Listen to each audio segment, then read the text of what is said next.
జై మా మనలో ఒకరిగా రెండవ భాగం. మాతృదేవి ఎన్నెన్ని ఆకాంక్షలతో జనం ఇక్కడికి వస్తుంటారు. గురుదేవుల కోసం ఒక దోసకాయ తీసుకువస్తారు, కానీ దాంతోపాటు 1000 కోరికలు జతపరుస్తారు. భగవంతుడా, ఇదిగో దీన్ని అర్పిస్తున్నాను, నాకు ఇవన్నీ నెరవేర్చిపెట్టు అని ప్రార్థిస్తారు. ఎన్నెన్ని కోర్కెలు! మాతృదేవి కాస్త ఒత్తిగిలి పడుకున్నారు. నాకు కాస్త కునుకు పట్టింది. లేచి చూసేసరికి మాతృదేవి విసురుతున్నారు. కాసేపటికి మాతృదేవి లేచారు. అంతలో పక్క గదిలోకి కొందరు భక్తురాండ్రు వచ్చారు. వారిలో 2 కాషాయ వస్త్రాలు ధరించి ఉన్నారు. వారు మాతృదేవికి ప్రణమిల్లారు. వారితో 2 పిల్లలు కూడా వచ్చి ఉన్నారు.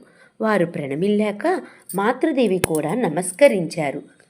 నైవేద్య నిమిత్తం వారు తీపి భక్ష్యాలు తీసుకువచ్చారు. వాటిని తీసుకోమని నాతో చెప్పి మాతృదేవి కాళ్ళు చేతులు కడుక్కొనడానికి లోపలికి వెళ్ళారు. వారిద్దరూ కాళీఘాట్లోని శివనారాయణ పరమహంస శిష్యురాండ్రని తెలుసుకున్నాం.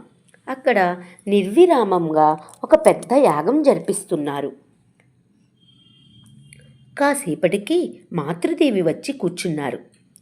ఒక సన్యాసిని, మిమ్మల్ని ఒక విషయం అడగాలనుకుంటున్నాం. మాతృదేవి, అడగండి. సన్యాసిని, సాకార పూజలో ఏదైనా సత్యం ఉందా? సాకారోపాసనలో ఏమీ లేదు, సూర్యుణ్ణి అగ్నిని పూజించండి అంటున్నారు మా గురువుగారు. మాతృదేవి, మీ గురువుగారు చెప్పిన తర్వాత ఆ విషయం గురించి నన్ను అడగడం సమంజసం కాదు. గురువు మాటలలో విశ్వాసం కలిగి ఉండాలి. సన్యాసిని, మీరు అలా అంటే సరిపోదు, మీ అభిప్రాయాన్ని వ్యక్తం చేసే తీరాలి. మాతృదేవి అభిప్రాయం వ్యక్తం చేయడానికి నిరాకరించారు. ఆ సన్యాసిని పట్టుబడడంతో చివరకు ఇలా అన్నారు.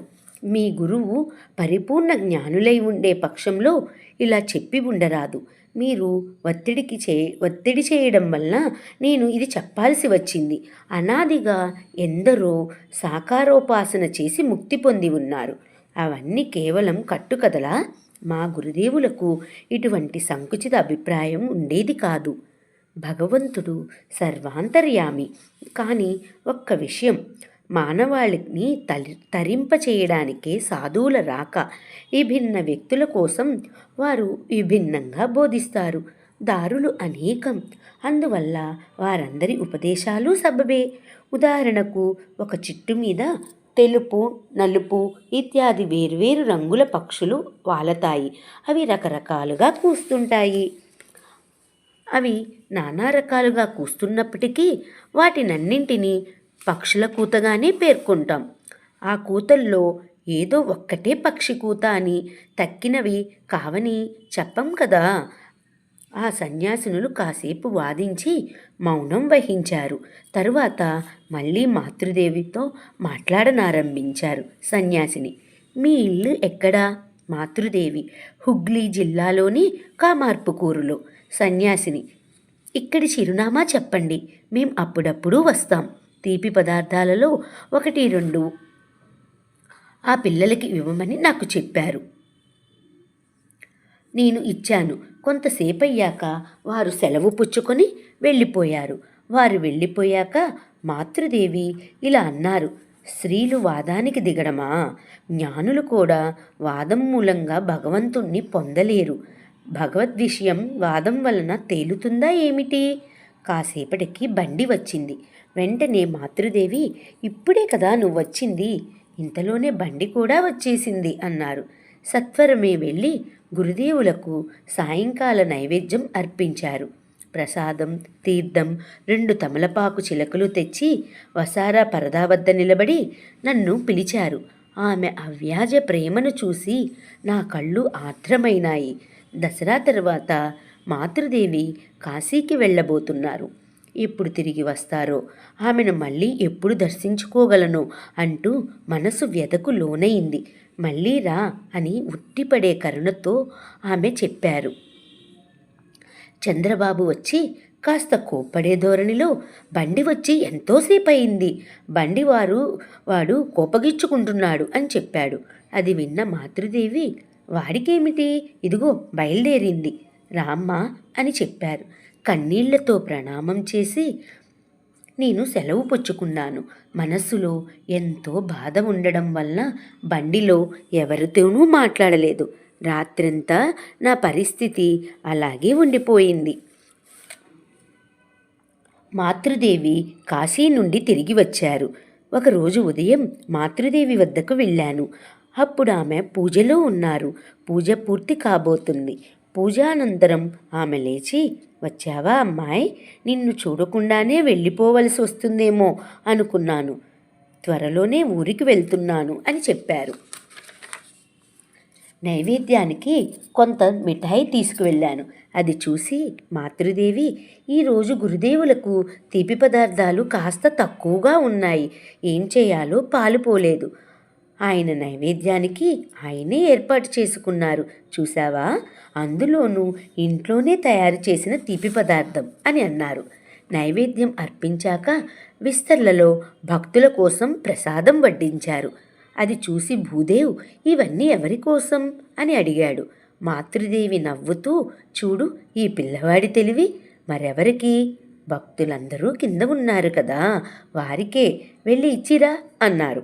కాసేపయ్యాక ఒక భక్తుడు వచ్చి మాతృదేవికి ప్రణామం చేసి ఒక పూల మాలను సమర్పించాడు. తరువాత, ఈ డబ్బు మీకు ఇవ్వమని సురేన్ చెప్పాడు అంటూ డబ్బును మాతృదేవి పాదాల వద్ద ఉంచాడు. రాధు క్రైస్తవ పాఠశాలకు వెళ్ళడానికి తయారైంది. అప్పుడు గోలాప్మ అక్కడికొచ్చి, రాధు పెద్ద మనిషి అయింది, ఇంకా ఆమెను బడికి పంపాలా అని మాతృదేవిని అడుగుతూ రాధును కూడా ఆపారు. రాధు ఏడుపులకించుకుంది. అప్పుడు మాతృదేవి ఇలా అన్నారు, రాధుకు ఏమంత వయసు అయింది, ఆమెను బడికి వెళ్ళని, చదువు, చేతి పనులు నేర్చుకోవడం ఎంతో మంచిది. గ్రామంలో ఉండబోయే ఈమె ఇవన్నీ నేర్చుకుంటే ఆమెకే ప్రయోజనం, ఇతరులకు ఆమె ద్వారా మంచి జరగడానికి ఆస్కారం ఉంది. చివరకు రాధు బడికి వెళ్ళడానికి అనుమతి లభించింది. మంత్రదీక్ష కోసం అన్నపూర్ణ తల్లి ఒక బాలికను తోడ్కొని వచ్చింది. ఆమె మాతృదేవితో, అమ్మ, మీ నుండి మంత్రదీక్ష పుచ్చుకోవాలని ఈమె నన్ను ఎంతగానో వేధిస్తుంది, అందుకే తీసుకుని వచ్చాను అని చెప్పింది. మాతృదేవి, ఈరోజు ఎలా మంత్రదీక్ష ఇవ్వగలను, భోజనం చేసేశానే. అన్నపూర్ణ తల్లి, కానీ ఈమె ఇంకా భోజనం చేయలేదు, మీరు భోజనం చేసి ఉన్నా పట్టింపు లేదు. మాతృదేవి, ఈరోజు మంత్రదీక్ష తీసుకోవాలనే నిర్ణయంతోనే వచ్చిందా? అన్నపూర్ణ తల్లి, అవునమ్మా, ఆ నిర్ణయంతోనే వచ్చింది. మంత్రదీక్ష ఇవ్వడానికి మాతృదేవి సమ్మతించారు. దీక్షానంతరం ఆ బాలికను గురించి అన్నపూర్ణ తల్లి ఇలా చెప్పసాగింది, ఈమె సామాన్యురాలు కాదు, గురుదేవులను గురించి చదవగానే శిరోముండనం చేయించుకుంది, పురుషవేషం ధరించి తపస్సు చేసుకోవడానికి తిన్నగా వైద్యనాథుకు వెళ్ళింది. అక్కడ ఒక అడవిలో నివసించసాగింది. ఈమె తల్లిగారి గురువు ఈమెను గుర్తించి కొంతకాలం తన సంరక్షణలో ఉంచుకున్నాడు. పిదప ఈమె తండ్రికి కబురు పంపాడు. ఆ తండ్రి వెళ్ళి ఈమెను ఇంటికి తీసుకుని వచ్చాడు. మాతృదేవి మౌనంగా అంతా విని, ఆహా, ఏం భక్తి అంటూ వ్యాఖ్యానించారు. ఇతరులు, ఏం ఆశ్చర్యం, ఎంతటి భక్తి ఉత్సాహాలు ఉన్నప్పటికీ ఇంత అందగత్త అలా ఒంటరిగా వెళ్ళవచ్చా అన్నారు. అమ్మో, మా ప్రాంతాల్లో ఇలాంటివి జరిగితే అపవాదు తప్పదు అంది విభ్రమంగా నళిని. పై వ్యాఖ్యానాలను ఆ బాలిక అన్నపూర్ణ తల్లి లేనప్పుడు వెలిబుచ్చారు నళిని. నా స్నేహితురాలొకరు తమ భర్తలతో జీవించడం లేదు. వారి గురించి ప్రస్తావన వచ్చినప్పుడు మాతృదేవి ఇలా అన్నారు, భార్య, గోవు, వరిచేను ఈ మూడింటిని అదుపులో ఉంచుకోవాలని గురుదేవులు చెప్పేవారు. మొదట్లో కంచె వేయకపోతే పశువులు మేసేస్తాయి అనేవారాయన. మధ్యాహ్న భోజనానంతరం పక్క గదిలో అందరం విశ్రాంతి తీసుకున్నాం. మంత్రదీక్ష పుచ్చుకున్న ఆ బాలిక కూడా విశ్రాంతి తీసుకోమన్నారు మాతృదేవి. పగటిపూట నేను నిద్రపోనమ్మా అందామె. నేను ఆమెతో మాతృదేవి చెబితే వినాలి అన్నాను. అలా అయితే పడుకుంటాను అని ఆమె విశ్రాంతి తీసుకుంది. కానీ కొన్ని నిమిషాలలోపే లేచి వసారాలోకి వెళ్ళింది. కాస్త చంచల మనస్కురాలు, అందుకే ఇల్లు వీడి వెళ్ళింది అన్నారు మాతృదేవి. తరువాత ఆ బాలిక పని మనిషితో, మాతృదేవి, ఈమె భర్త ఏం చేస్తుంటాడు, అతడు ఎందుకు ఈమెతో కలిసి రాలేదు అని అడిగారు. అందుకామె, అతడిది స్వల్ప జీతం, ఇంట్లో వేరెవ్వరూ లేరు, ఈమె ఇంట్లో ఒంటరిగా ఉండలేదు కాబట్టి పుట్టింట్లో వదిలిపెట్టాడు, శనివారాల్లో వస్తాడు అని వివరించి చెప్పింది. ఆమె తన భర్తతో, మీరు నా భర్త కారు, జగన్నాథుడైన ఆ భగవంతుడే నా భర్త అని చెప్పినట్లుగా అన్నపూర్ణ తల్లి చెప్పింది. ఇదంతా మాతృదేవి మౌనంగా విన్నారు. పూజ గదికి ఉత్తరం వైపున వసారాలో భక్తురాండ్రు బిగ్గరగా మాట్లాడుకుంటున్నారు. అందువల్ల మాతృదేవి అక్కడ ఉన్న ఒకరితో, వారిని కాస్త మెల్లగా మాట్లాడుకోమని చెప్పు, శరత్కు ఇబ్బంది కలుగుతుంది అని చెప్పారు. గదిలో మరెవరూ లేరు. ఆధ్యాత్మిక సాధనలు, దివ్య దర్శనాల గురించి మాతృదేవిని అడిగితే ఆమె ఇలా చెప్పారు. గురుదేవులకు నాకు మధ్య ఎలాంటి వ్యత్యాసము పాటించకు. నీకు ఎప్పుడు ఎలాంటి దర్శనం కలుగుతుందో అందుకు తగిన రీతిలో ధ్యానం చేయి. ధ్యానంతో పూజ సమాప్తమవుతుంది. ఇక్కడ అనగా హృదయ పద్మంలో ప్రారంభించి అక్కడ అనగా సహస్రార పద్మంలో ముగించు అని సూచించారు మాతృదేవి. మంత్రం తంత్రం లాంటివి ఏవీ లేవమ్మా, భక్తే ప్రధానం. గురువు ఆయనే, ఇష్టదైవము ఆయనే, ఆయనే సర్వస్వము. తరువాత గౌరీమ్మ, దుర్గాదేవుల గురించిన ప్రస్తావన వచ్చింది. ఆ ఇద్దరిని మాతృదేవి ఎంతో శ్లాఘించారు. చూడమ్మా, జీవితంలో దెబ్బతిన్న తర్వాత అనేకులు రామ రామ అని పలువరిస్తారు. కానీ బాల్యంలో మనస్సు తాజా పుష్పంలా ఉన్నప్పుడే దానిని భగవంతుని పాదపద్మాలకు సమర్పించిన వ్యక్తే భాగ్యశాలి. దుర్గ క్రొంగొత్త పుష్పం లాంటిది. గౌరీ ఆమెను చక్కగా పెంచింది. ఆమెకు వివాహం చేయడానికి ఆమె సోదరులు సాయశక్తులా ప్రయత్నించారు. గౌరీ ఆమెను ఎక్కడెక్కడో దాచి ఉంచి చివరకు పూరికి తోడ్కొని వెళ్ళి జగన్నాథునితో పూలమాలను మార్చుకునేటట్లు చేసి ఆమెకు సన్యాసం ఇప్పించింది. ఎంత అదృష్టవంతురాలామె! చదవను రాయను నేర్చుకుంది. సంస్కృత పరీక్షలు రాయడానికి తయారవుతుందని విన్నాను.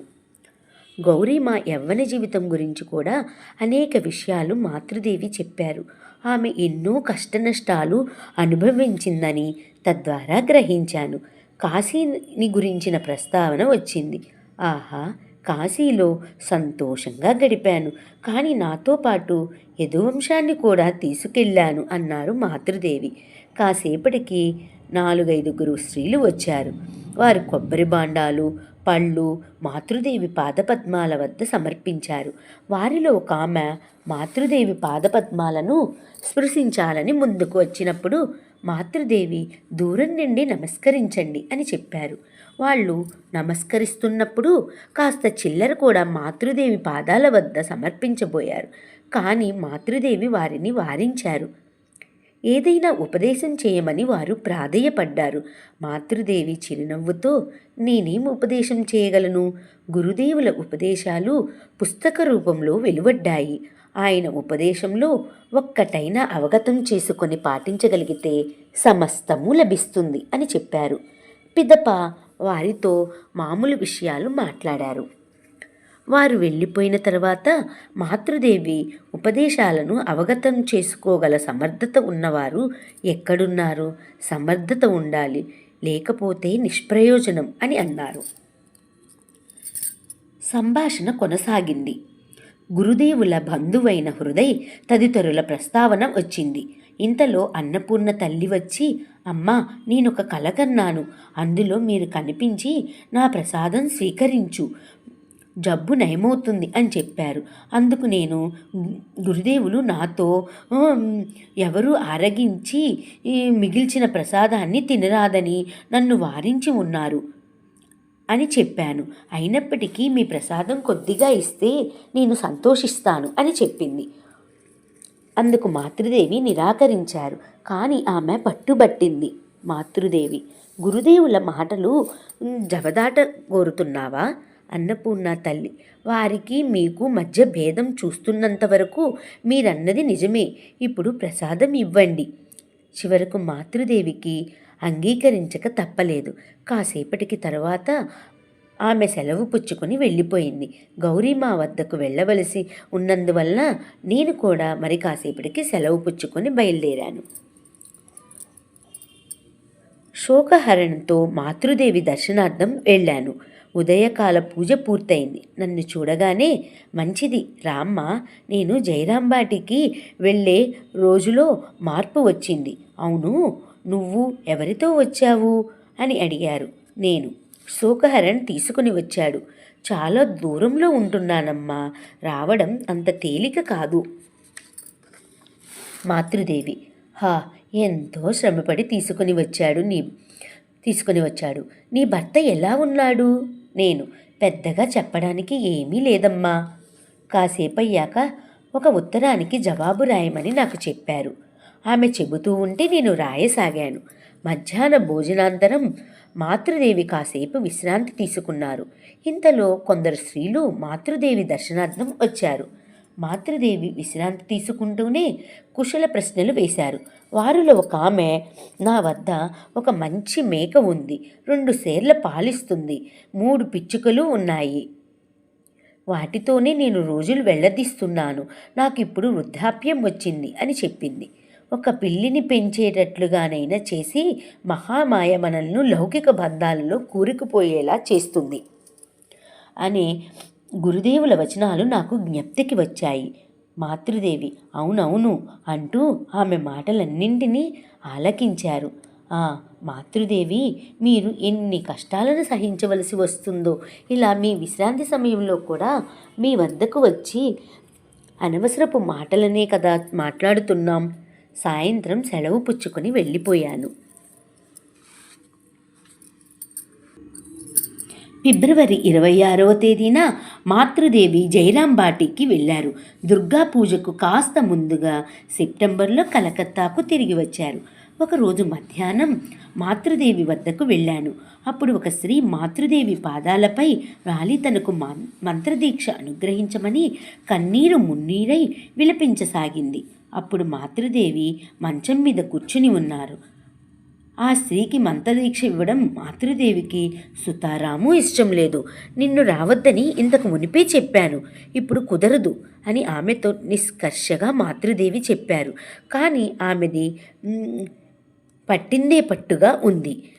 దాంతో మాతృదేవి చికాకుపడి, మీకేం మంత్రం పుచ్చుకొని వెళ్ళిపోతారు ఆ తరువాత అన్నారు. కానీ ఆమె వదిలిపెట్టేటట్లుగా లేదు. మాకే విసుగనిపించింది. చివరకు మాతృదేవి తర్వాత రా అని చెప్పారు. వెంటనే ఆమె, అలా అయితే మీ బిడ్డలైన సన్యాసులలో ఒకరితో చెప్పండి అన్నది.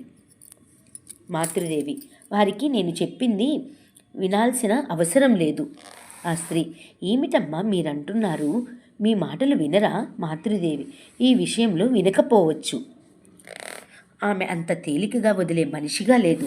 చిట్ట చివరకు మాతృదేవి, సరే కోకాతో చెప్తాను, ఆయన మంత్రదీక్ష ఇస్తాడు అని చెప్పారు.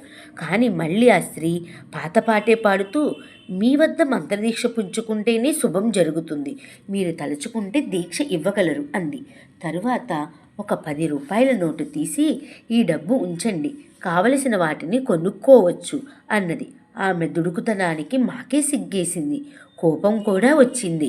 ఈసారి మాతృదేవి కోపంతో, ఏమిటి, డబ్బుతో నన్ను ప్రలోభ పెట్టాలని చూస్తున్నావా?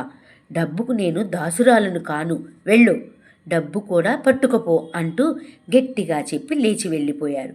కానీ ఆమె తన పట్టు విడవకుండా మాతృదేవికి మొరపెట్టుకొని మహాష్టమి నాడు మంత్రదీక్ష ఇవ్వడానికి సమ్మతింపజేసి ఆ తర్వాతే సెలవు పుచ్చుకొని వెళ్ళింది.